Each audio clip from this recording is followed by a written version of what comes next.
What is up, everyone? We are back, and again, we are making GTA rankings, but this time I'm going to focus on the core thing, which is the story. So yeah, we're going to rank all 8 mainstream GTA games based on their story from worst to best, and I'm not going to include those 2 parts because, they barely have any story. So let's start. Number 8, Liberty City Stories. I still believe that Liberty City Stories is an underrated game to some extent, but I don't believe that it's a highly great game, and story is one of the reasons why. Liberty City Stories' story is average at best. It wasn't its core. They tried to make it some sort of spin-off game. The protagonist is Tony Cipriani, and try to tell a different era of stories connecting in the same world. And I think, they gave it an okay experience, but the story wasn't really its strength. The build-up was pretty weak. You can go halfway through the story, still feeling that big thing yet to come, and most importantly, it doesn't come. Next is Chinatown Wars. Now you can call me biased here, but this story does not quite feel or hit the mark. You can say one of the reasons is how the game is built. There is no absolute dialogue, and most of the time you just see a photo, like you are watching a light novel. It doesn't quite feel like a GTA game. And even if I ignore all the technical stuff around it, it's still not at the level it should have been. First, pacing. The pacing is very slow in the game, if you ask me. There are a lot of missions, which should have been equally made a shorter game but a better one. It's like making a 3-hour movie with no one watching it. Second, the same elements all over again, plus boring characters. Seriously, what's the story of the Chinatown Wars? It's the same for every other game and movie. Revenge, dead father, running cartel, family. And characters are mostly boring. There aren't very memorable characters you can remember from the game. I love Huang Li, the protagonist, and 2 or 3 more characters. But besides them, almost everyone's point blank in the game. Again. It's not completely trash, but we are making a ranking here, so it definitely doesn't go any higher. Of all the other games that are coming next, like GTA Vice City, they have far better stories than Chinatown Wars, so it's barely going to 7th place. At number 6 we have, gonna surprise a lot of people, Grand Theft Auto 3rd. Yeah, there is still one more handheld gaming game about this. Now, why does a ranked GTA 3 at 6th have a lot of people? First, we'll have to talk about the code, and I'm gonna try to talk only about the plot of the story.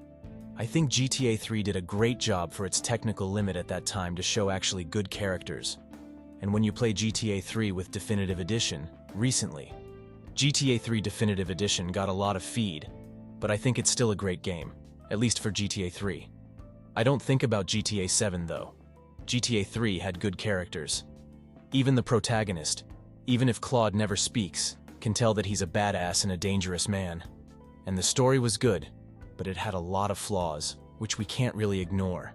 First and foremost, repetitiveness. Yeah, GTA 3 has way more repetitiveness than it should have. We get it. They were trying to teach us something, but it gets a little frustrating after a while. When you play a mission, it's like, hey, didn't I play this mission just a while ago? Why is it coming back?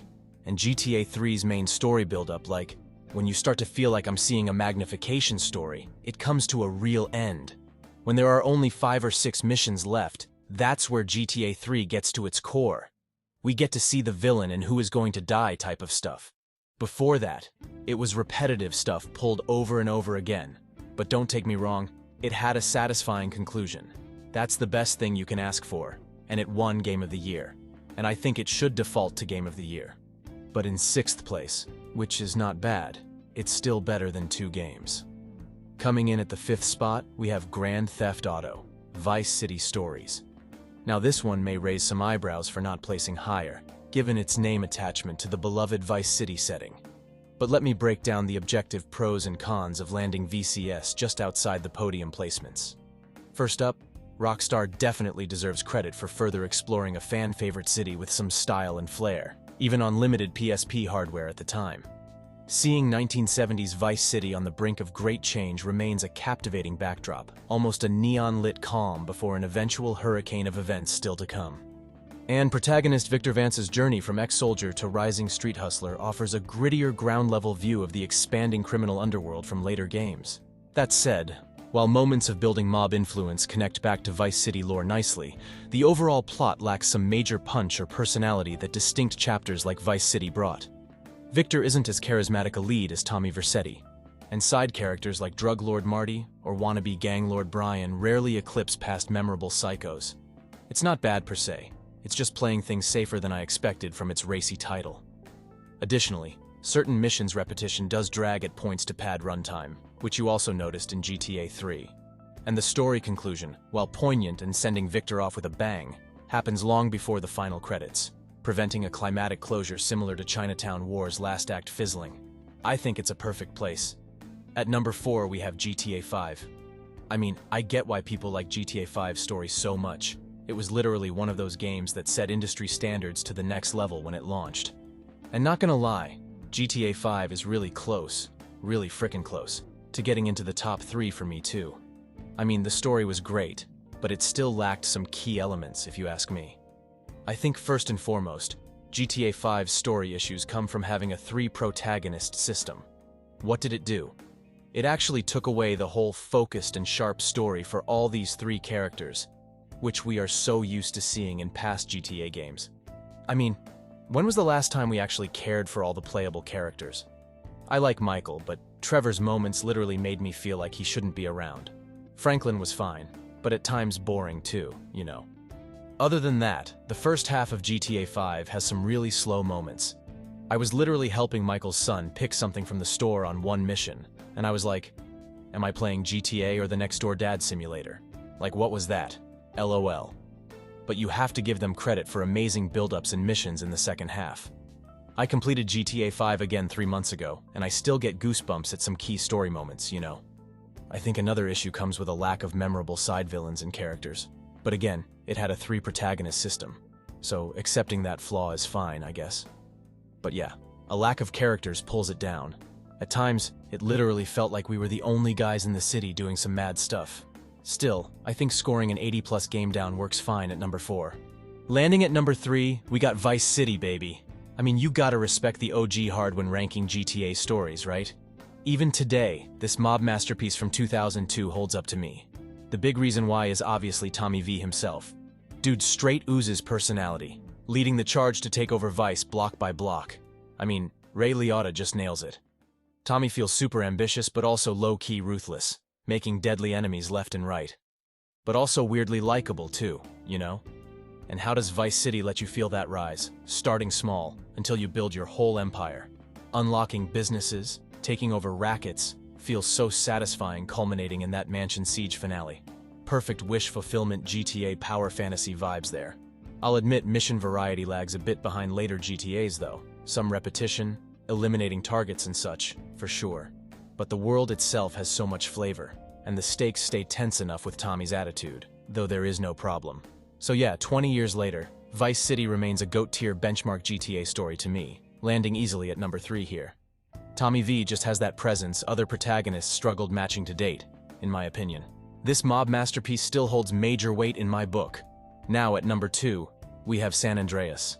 Judy San Andreas is a game no one will ever forget if you have completed it. A game every 2000s kid or gamer will remember forever. This literally set a benchmark when it came. And its story is about one of the people. The entire story gives you a complete and full feel of hood culture. You know what hood culture means. Now, modern rappers can cry all they want trying to promote hood culture, but none can show it better than GTA San Andreas. I won't call it accurate, like I'm not a hood culture philosopher, but it's great. First, the characters. There are a lot of different characters you can choose from. All the focus is not on CJ, and above all, plot twists. The game gives you a plot twist you will remember forever. The guy you are hanging out with is the main villain, and you have to hunt him down. Seriously, this game is amazing. And dialogue. This was the first time GTA really had a focus on dialogue. In GTA 3, it was barely anything.